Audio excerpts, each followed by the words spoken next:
اعوذ باللہ من الشیطان الرجیم بسم اللہ الرحمن الرحیم۔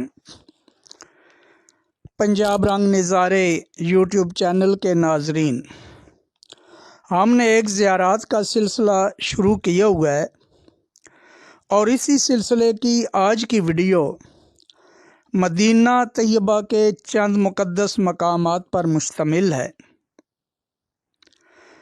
زیارات کے ساتھ ساتھ ان مقدس مقامات کے متعلق معلومات سے دل و دماغ کو معطر فرمائیے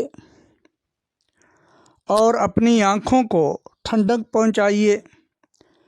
یہ سامنے آپ مسجد نبوی شریف دیکھ رہے ہیں، جو ہجرت مدینہ کے فوراً بعد ہمارے پیارے آقا حضرت محمد صلی اللہ علیہ وآلہ وسلم نے 1 ہجری 622 عیسوی میں تعمیر کی۔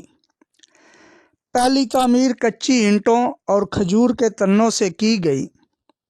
یہ اسلام کا مرکز، مسجد اور مدرسہ بھی رہی ہے۔ اس حرم نبوی میں ایک نماز کی ادائیگی پر 50,000 نمازوں کا ثواب ملتا ہے۔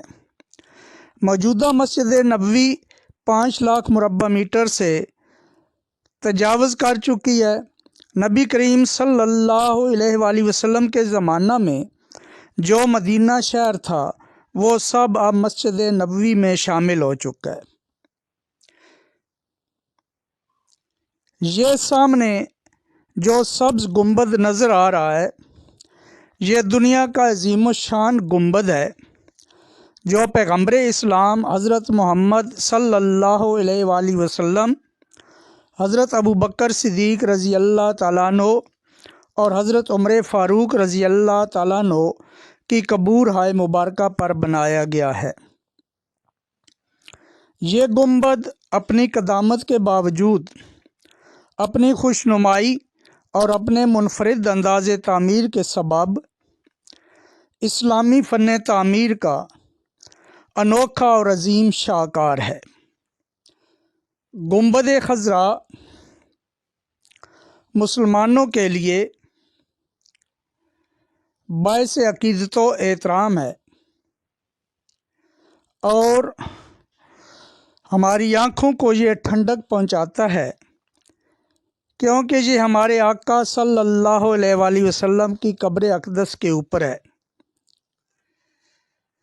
زائرین لاکھوں کی تعداد میں یہاں مدینہ طیبہ میں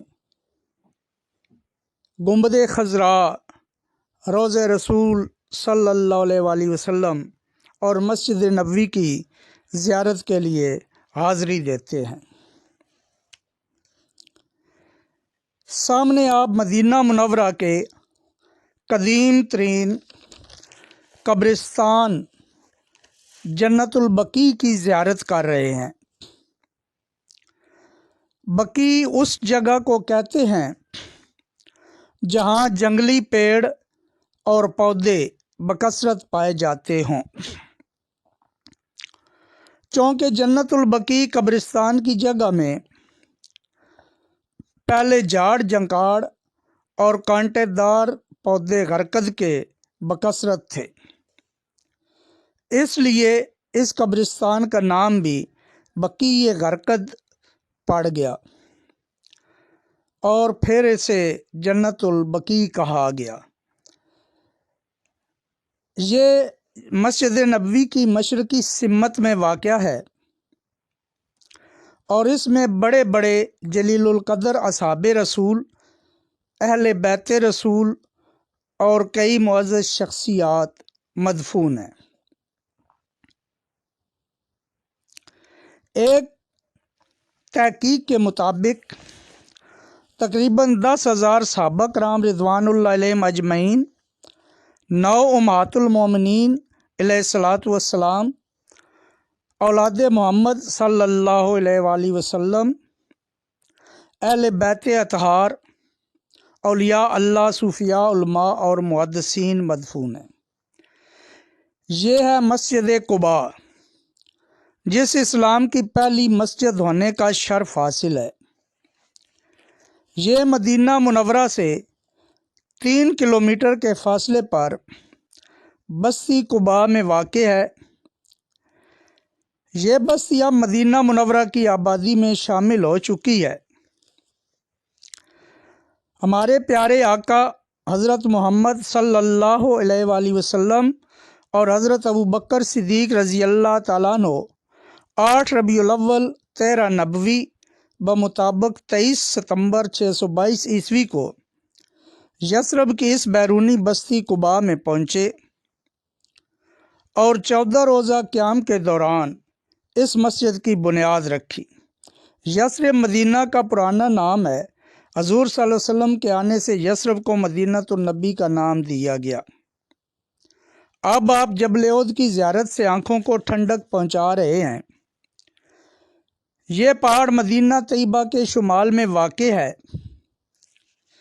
اس مقام پر مشرکین مکہ اور مسلمانوں کے درمیان دوسرا غزوہ یعنی جنگ ہوئی۔ غزوہ احد کے سب شہدائے کرام یہیں مدفون ہیں۔ حضور صلی اللہ علیہ وآلہ وسلم کا ارشاد مبارک ہے کہ احد 4 جنتی پہاڑوں میں سے ایک ہے۔ یہاں پہ حضور صلی اللہ علیہ وسلم کے چچا بھی مدفون ہیں، جن کا نام حضرت حمزہ رضی اللہ تعالیٰ عنہ ہے۔ احد پہاڑ کو اللہ تبارک و تعالیٰ نے بہت بڑی شان بخشی ہے۔ جو بھی حجاج کرام اور زائرین عمرہ زائرین مکہ مکرمہ اور مدینہ منورہ میں تشریف لاتے ہیں، وہ مدینہ کے اس عظیم پہاڑ کی زیارت اور حاضری ضرور دیتے ہیں۔ اب آئیے زیارت کرتے ہیں 2 قبلوں والی مسجد کی، جسے مسجد قبلتین کہتے ہیں۔ 15 شعبان 2 ہجری میں حضور نبی کریم صلی اللہ علیہ وآلہ وسلم نماز ظہر پڑھا رہے تھے کہ وحی کے ذریعے بیت المقدس سے خانہ کعبہ کی طرف منہ پھیرنے کا حکم ہوا، اور حضور صلی اللہ علیہ وآلہ وسلم نے دوران نماز ہی خانہ کعبہ کی طرف منہ پھیر دیا، اور اس طرح بیت المقدس کا قبلہ تبدیل ہو کر خانہ کعبہ کا قبلہ ٹھہرا۔ پہلے مسجد اقصی ہمارا قبلہ تھا۔ نبی کریم صلی اللہ علیہ وآلہ وسلم بھی مسجد اقصی کی طرف منہ کر کے نماز پڑھتے رہے ہیں، اور پھر اس مسجد میں اللہ کے حکم سے خانہ کعبہ قبلہ ٹھہرا۔ سامنے آپ مدینہ منورہ کا مشہور تاریخ اسلام کا بابرکت کنواں دیکھ رہے ہیں، جس کا نام بئر غرس ہے۔ اس کنویں کو نبی کریم صلی اللہ علیہ وآلہ وسلم نے جنت کے چشموں میں سے ایک چشمہ قرار دیا تھا۔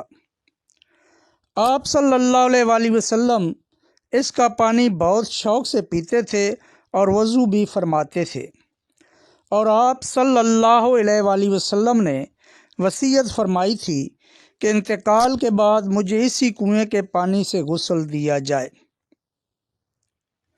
یہ کنواں آج بھی مدینہ منورہ میں زائرین کے لیے ایک اہم روحانی و تاریخی مقام ہے۔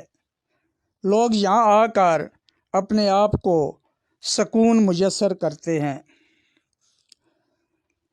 یہ آپ دیکھ رہے ہیں بئر روما، جسے بئر عثمان بھی کہتے ہیں۔ یہ مسجد قبلتین سے 1 کلومیٹر کے فاصلے پر وادی عقیق ازہری محلہ میں واقع ہے۔ اس کنویں کا پانی بھی نہایت شیریں، لطیف اور پاکیزہ ہے۔ اس کنویں کو حضرت عثمان غنی رضی اللہ تعالیٰ عنہ نے 1,00,000 درہم کے عوض خرید کر وقف کر دیا تھا۔ آپ سوچیں کہ موجودہ دور سے 1450 سال پہلے 1,00,000 درہم کی کیا قیمت بنتی ہے۔